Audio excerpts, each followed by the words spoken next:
The Travel and Tourism Competitiveness Report seeks to measure the factors and policies that make it attractive to develop the travel and tourism sector in different countries. The report covers 124 nations and is comprised of 13 main pillars.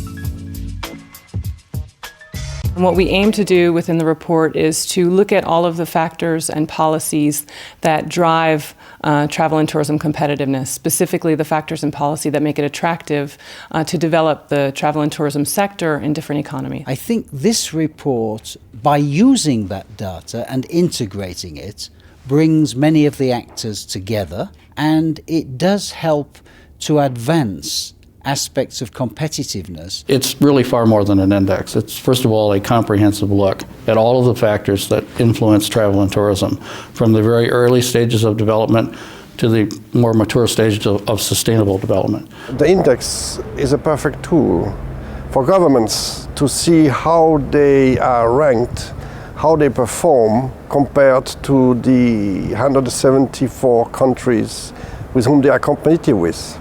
The report is supposed to basically measure how well the travel and tourism industry does within global economies. We were given mandate last year to develop a report that looked at a number of issues which drive competitiveness of this industry. In order to put this report together, we worked with a number of experts in the area of travel and tourism. First of all, we worked with industry experts, particularly Booz Allen Hamilton. We also worked with a number of companies in the industry, leaders in the industry, as well as international organizations and representatives of the industry.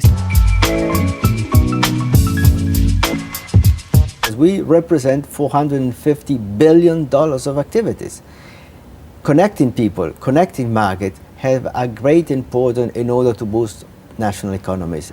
It is important that you have an index where you can benchmark the countries, where you can see where your investment, where your construction, where your career can develop. The primary way that we hope people use the index is not about relative ranking. It's about what the elements of the index tell you, and it's about best practices that have been applied in other places and implemented in countries. And the good thing about the index is that they see what others are doing, so it will make it easier for them to do the right thing. The government will have a very effective tool to benchmark their performance. What do we need from government to achieve the same level of efficiency that we have achieved? This can be prime ministers, ministers of economy, ministers of environment, are beginning to see that this sector is a very important part of society. All developing countries have tourism assets. We expect for it to provide a platform for dialogue between business and the government in order to address those obstacles to competitiveness. And if this report could be seen as some sort of vehicle which helps to identify the fact that the poorest countries have a capacity to boost their economies, to create jobs for their people, to attract investment by focusing on tourism, it can be a terrific value added.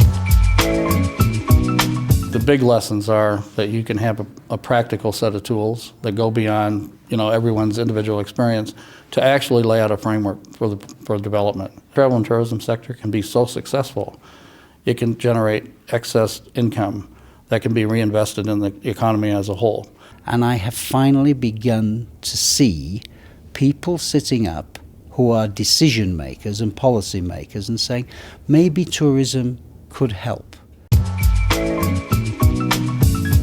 Personal hopes is first and foremost that the governments and national governments really receive it as a way for industry to help them develop their own travel and tourism industry nationally. I would hope that it piques curiosity, not of the individual countries that are looking at their own interests, but curiosity on how other people have leveraged the experience. This allows you to actually do that, to group the countries together, to look at the experiences, to trade off the cultural things, and not just try to transplant someone else's travel and tourism industry on your culture. It allows you to customize, make it real, and drive the investment program.